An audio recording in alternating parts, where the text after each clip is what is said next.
Thank you for being here today with me. I really feel very honored for you to be here. If you know me, you might have paper and pencil ready already.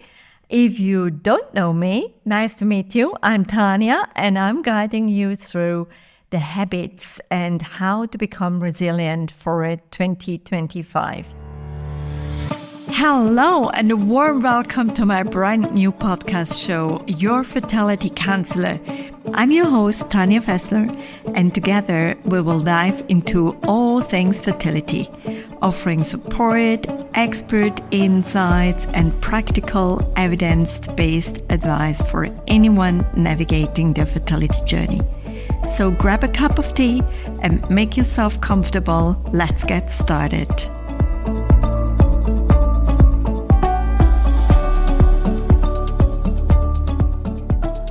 The show today is meant to be exactly today. And you know why?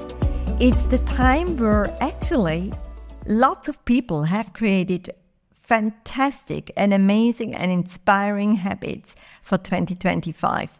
They might have started on the dot on the 1st of January or maybe a week later, whatever suits them well. And then what we can see is that slightly but surely, these habits are fading away. 80% of people abandon resolutions by mid-February and normalize the challenge. I have seen that myself because I was one of them as well. I had all these fantastic and great ideas for the new year, prepared them on 1st of January. I started off with doing those habits, and I had so many of them because I really wanted to get a change. I wanted to open a new chapter for the new year. And then I saw myself actually slowly but starting letting them go. And this is also what we see in research studies. In research studies, we can see how actually gyms report that they are jammed in January. They are full. You have to queue up almost to get into one of the rooms.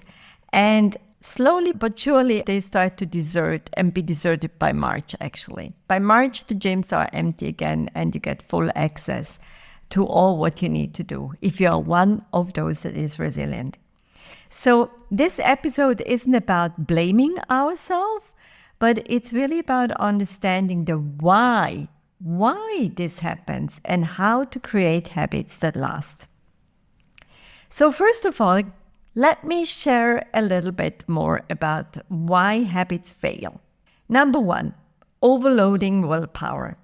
We definitely make too many changes at once. I was one of them as well.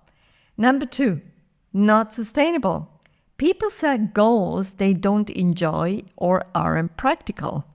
So think about that. Think about the goals that you set in January. Are they really practical? And do you really enjoy them? And number three, critical timeline. Research suggests that between 3 to 6 weeks is when most resolutions falter. And that's exactly why I'm having this show today. So we are now about 5 to 6 weeks into the new year. And this is like where it becomes very critical for most of us to carry on with our habits. So what happens when we let go? Small skips compound, leading to guilt and self-doubt. I remember exactly how it felt to me. I was one of those that had like yoga in the morning and then doing fitness, going for walks, doing this, doing that. And then maybe it just rained on that specific day, or I didn't feel energized enough to get up and go for that run. And then I started to feel guilty and I doubted myself. And I felt like, why am I doing this anyway, right? Because I'm not doing it for anyone else. Nobody is controlling me. And nobody is ticking a box and giving me a big shout out and saying, well done, Tanya. Wow, you are really rocking it. So it was just me and me. And so why would I have to do it, actually? Nobody can see if I'm not doing it. And then I thought like, well, just give myself a nice joker today, and tomorrow I will do it again. So the brain chemistry, and that was the part that I didn't know. So what about the brain? So we start to lose that dopamine hit from seeing progress or checking off a streak. And as you know by now, I'm a paper girl, so I like to have my little paper in front here and checking the boxes. So when I started seeing that I didn't check this and that box, and not only on Monday, but Tuesday as well, then I asked myself, well, what's the point of continuing it? Because now I already have 2 days where I didn't check it off. So why even go further, right? And then the peer pressure and support started to fade as well. Firstly, in my very first attempt, I didn't have any peers at all. So I just did it on my own. So there was no cheering, no motivation, nothing, right? Then I thought like I'd be a little bit smarter and gang up with others and share about like that I will be doing yoga and I will be going for that walk. But then one had to sign up for a physio, the other one had an appointment with the dentist or whatever, And so I was on my own again. So there was no peer pressure and nobody would know that I wasn't doing that walk. So it really starts fading after the January hype. Let me share a little bit what I'm doing, because this is tested and tried. And I just wanted to share with you the top 5 tips for a strong 2025 habits. So first of all, tip number 1, start tiny. Pick one small change at a time. It's so ridiculously small that I would be foolish not to do it, so to say. So that's why start with something that is really, really small. It could be also that instead of putting down exercise daily, you start with, I move for 10 minutes 3 times a week. This is so small that you can easily achieve it. So the tiny habits are much, much easier to build on. And this is based on B.J. Fogg's behavioral science behind it. Then, tip number 2, anchor habits. Attach your habit to something you already do daily. So for example, if you meditate for 2 minutes after brushing your teeth, or write a gratitude journal after your morning coffee, you stack it. And why does this work? Our brain loves patterns and existing routines. We are used to routines. This is so engraved in us human beings that we just love routines. So if you already have a routine, look at them. Look at your morning routine. What are you doing usually in the morning that is just there? You're doing it anyway. No matter whether it's raining, whether the sun is shining, whether you feel not at all getting up from the bed or going to work, but it's there. The morning coffee might be there already, or brushing your teeth. And that's when you attach your new habit. Number 3, track progress, not perfection. So use a habit tracker or an app or whatever you want. I do it on a paper, but you can use whatever you want. And focus on trends, not streaks. Don't go with streaks. Streaks is a different topic, and we can cover that in a different session. It's great, but it might not be the right approach right now when you're building up a strong habit. And then reward showing up, not just the outcome, but just showing up. Showing up means so much. You are sitting on your yoga mat, even if you don't feel moving much or do a full sun salutation, just showing up is all what counts. So if you skip a workout, celebrate preparing your gym bag. or celebrate rolling out your yoga mat. Whatever it is that can help you. Number 4, now this is a really important one. Number 4, listen now. Plan for setbacks. Expect to miss days and plan for the recovery. So perhaps in your tracker, you might already build in yoga days, so that if you have one of those days when you don't feel at all doing that habit, you can just do something else instead. Normalize the messy middle, so to say, so that you feel, hey, nevertheless, I'm not doing the run, but I'm actually doing a walk instead, or a movement, or a deep breathing, so that it still makes you feel really good. And that's all what it counts. Number 5, build emotional connection. So tie the habit to your values and what brings you joy. Make it fun, so that it really feels like you are enjoying it. So if exercise feels like a punishment, find a movement that lights you up. Do dancing or hiking or yoga, whatever feels right to you. Now, something else that can happen, and that's me, it's like when the new year kicks in, you might just reward yourself with a new shirt or a new yoga pant or a new teacup, whatever it is, or something, a quote that really resonates with you, that makes you feel strong and connected, so that you can connect to your why.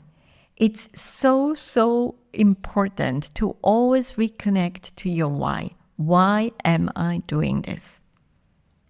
So just sharing quickly, one of my goals is to feel really healthy and glowing in 2025.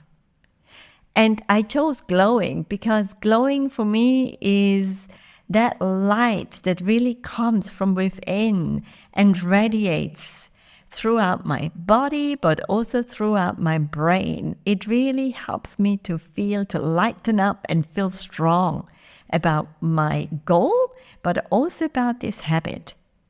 So when I lose my why and I'm getting up in the morning and feel like so about doing my yoga and my little fitness, then I just go back to my vision board and take a look at my why and just really reconnect with what I've written down there to feel healthy and to feel glowing.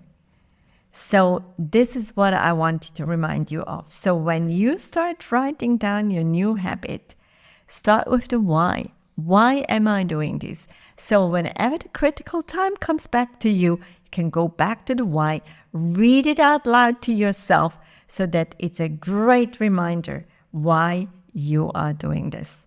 So the most critical time is between weeks 3 to 6. This is when excitement starts to fade and discipline starts to matter the most.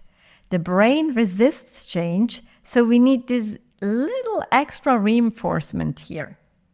So set a reminder to revisit your why then around week 4 or week 5 into your new habit, so that you can create these little wins, right? So my habit for 2025 is to really do my morning yoga. I have tried everything. I have tried 7 days a week. Didn't work necessarily because I had other things to take care of. For family matters, I wanted also to be here for my kids. And then I went through it and it really made me feel bad about it. Then I tried to do it like with 3 times a week, and I started to even skip those 3 times. So it didn't work as well. And now I wrote it into my daily schedule. So it's part of my calendar and it's in my schedule like a meeting. So 7 to 7:30, I do my yoga. And it's in my meeting schedule, like what I would do for a client, what I would do for an appointment with the dentist or whatever.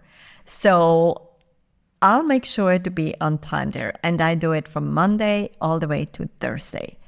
If I happen to have time on Friday, Saturday, Sunday, where it's usually more planning day and couple day and family day, then fine, perfect, great win actually. But if it doesn't happen, it's fine too, because I did my 4 yoga classes already. And that's what I really like about this approach. But everyone needs to find out her or his approach. And that's what I mean. Just be part of this process and learn more about yourself. I learned so much about it. I have been chasing habits for the past 2 years. This is when I read the book Atomic Habits by James Clear 2 years back. And it was such an eye-opener. So we actually also have like a little write-up in our social media about his book in January, if you want to get back to that and read it up. But it's an amazing book. So if you want to learn more about the science of habits and all the explanations to it, go to his book, Atomic Habits by James Clear. So I really enjoy now talking about the habits today, because I know what it can do to our brain. Wouldn't that be nice to get a dopamine hit, not just for the first 4 weeks, but for the time that actually comes along after that as well, and make you feel strong and make you feel really good about yourself. Good luck with your habit. I'm here. The whole team is here to cheer you up, actually, for your habit. If you feel that you need a little nudge or anything else, please reach out to us. We are all here to cheer with you and to listen to your habits. If you want to share your new habits that you have for 2025, please go to our wall, put it into the comments. I would be so curious to know what your habits are. So happy for you to have these habits for 2025 to make you feel resilient or strong or whatever you wish to become. You can become everything, and you know that. So we are here to support that change. Best of good luck and have a wonderful day. Thank you for joining me on this episode of the Fertility Counsellor podcast. Remember, you are not alone on this journey. If you need support or have any questions, reach out to us via email at inquiries@counselingconnects.com. Don't forget to follow us on social media at Fertility Connects. We'd love to hear from you. If you want to learn more about us and the services we offer, head to www.fertilityconnects.com. And if you're looking for support beyond fertility, visit www.counselingconnects.com. Take care, and we'll see you in the next episode.